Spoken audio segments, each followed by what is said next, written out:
જય શ્રી હરિ. આપ સૌનું સ્વાગત છે આપની આ ચેનલ ધર્મદર્પિતમાં. ઓખારણ સંક્ષિપ્ત આગળનો ભાગ 8મો. એમાં આપણે જોયું કે અનિરુદ્ધ અને બાણાસુર વચ્ચે ભયંકર યુદ્ધ થાય છે અને અનિરુદ્ધ અને ઓખાને કેદી કરી લેવામાં આવે છે. તો ચાલો જાણીએ આગળ. ઓખારણ ભાગ 9. બાણાસુરે ઓખા અને અનિરુદ્ધને એક જ કેદખાનામાં પૂરી દીધા છે. એક તરફથી એવો મહાયોદ્ધો જોઈ કે જે જમાઈ હતો એનો ગર્વ હતો અને ભગવાન શ્રી કૃષ્ણનો પૌત્ર હતો એ એનો ક્રોધ હતો, એટલે બંને ઉપર ક્રૂરતાથી વર્તન કરતો, પૂરું ખાવાનું પણ ન આપતો. બાણાસુરની પત્ની બાણેશ્વરી ગમે તેમ હોય માં છે ને, એટલે છાનીમાની જેલમાં આવી બંનેને ભોજન કરાવે છે. ઓખા પોતાના પતિને કેદમાં જોઈ બહુ વિલાપ કરે છે તો અનિરુદ્ધ કહે છે, તું વિલાપ કરમાં, હું ધારું તો આખી સેના સમેત તારા પિતાનો પણ વધ કરી શકું એમ છું, પણ મહાદેવના વરદાનનું મારે ઉત્થાપન ન કરાય એટલે હું પકડાયો છું. તું ચિંતા ન કર, મારા દાદા ભગવાન શ્રી કૃષ્ણ છે એ અવશ્ય મને છોડાવશે અને તારા પિતાની 1000 ભુજાઓ ઉખેડી નાખશે. તું ચિંતા ન કર. આમ અનિરુદ્ધ ઓખાને આશ્વાસન આપે છે અને પછી ભગવતીના સ્મરણ કરી માની સ્તુતિ કરે છે. 16 તિથિ દોહા.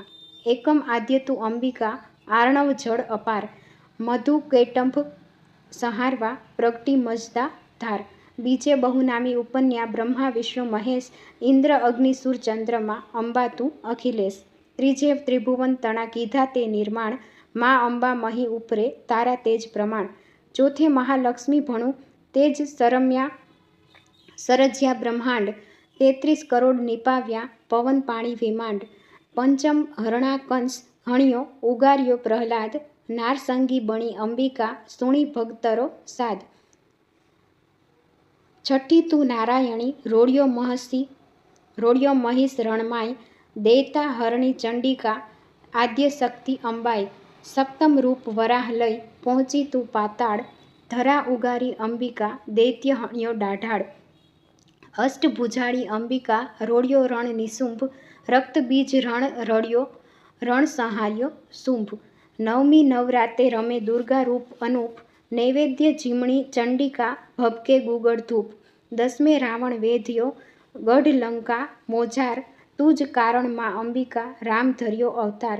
11સે અવિચળ રહ્યો ધ્રુવ પદ પામ્યો પાર, ભગતા તારણ કાલિકા ચંડી તું જ આધાર. બાળી બહુચર 12સે મોગલરા ઘટમાઈ, કુકડ કુક બોલાવ્યા સૌ જાણે જગમાઈ. 13સે તુળજા ભણું કેવી તું સમરથ, શિવાને શક્તિ દીધી મા તે હાથો હથ.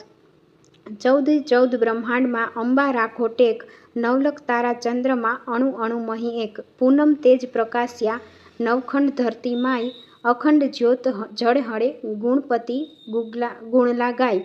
અમાવસ કરી ઉજળી પ્રજળે દીપ અનેક, જગ જીવાડણ દેવ્યું મા લાખ નમે એક. જે સુણે જે શીખશે કરશે દિલથી ગાન, ભગવતી તેને આપશે વૈકુંઠના વિમાન. ગાયો ગુણ ગોપાલને 16 તિથિ નો સાર, ભગવતી તું ઉતારજે આ ભવસાગર પાર. ચૈત્રી નવરાત્રિ પ્રથમ નોરતામાં આમ માની સ્તુતિ કરી એટલે મા ભગવતી પ્રગટ થયા અને કહ્યું, માંગ અનિરુદ્ધ, જે માંગ તે આપું.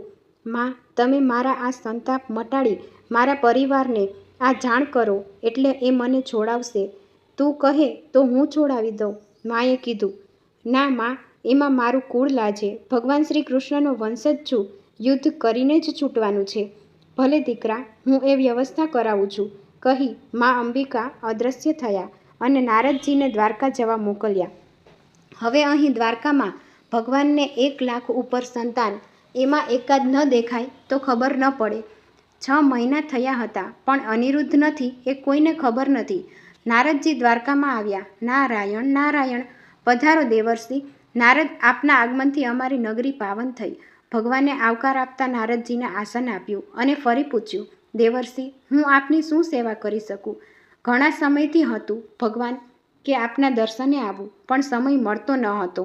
આજે મારે તમારા તમામ સંતાનો, પુત્ર પૌત્રો બધાના દર્શન કરવા છે, તો બધાને બોલાવીને ભેગા કરો. જોજો કોઈ રહી ન જાય. નારદજીએ અનિરુદ્ધ નથી એ બધાને જાણ થાય એ માટે આ કારસો કર્યો. ભગવાને દરેકને સભામાં આવવા નિમંત્રણ મોકલ્યું. એક પછી એક બધા જ પુત્ર પૌત્રો આવવા લાગ્યા. છેવટે બધા આવી ગયા પછી નારદજી બોલ્યા, અલ્યા, કોઈ બાકી તો નથી ને? હા, એક અનિરુદ્ધ નથી આવ્યો અને તપાસ શરૂ થઈ ત્યારે ખબર પડી કે અનિરુદ્ધ તો 6 મહિનાથી કોઈને દેખાયો નથી.